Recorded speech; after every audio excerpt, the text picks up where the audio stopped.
Adapun berbakti kepada teman dan kawan, maka perkara itu juga sangat dituntut dan dianjurkan, dan hukumnya sunat. Dalam kaca mata agama, rakan dan teman mempunyai beberapa hak yang harus dijaga dan dipelihara. Sabda Nabi Sallallahu Alaihi Wasallam, setiap kawan yang bersahabat dengan kawan yang lain, walaupun sekejap masa sekalipun, melainkan ia akan ditanya tentang persahabatannya di hari kiamat.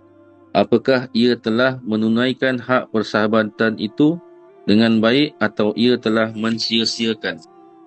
Ramai orang kata, semua saya pilih kawan yang kualiti. Kawan yang kualiti apa? Kalau agama tak apa.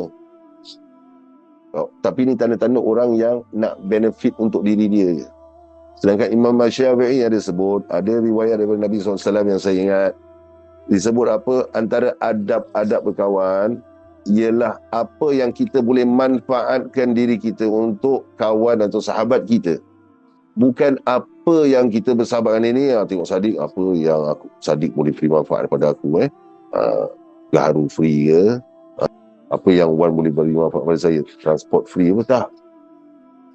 Itu bukan adab sahabat. Apa yang saya boleh beri pada Sadiq, apa yang saya boleh beri pada Wan, apa yang saya boleh beri pada Ahmad, itu hak, itu adab berkawan.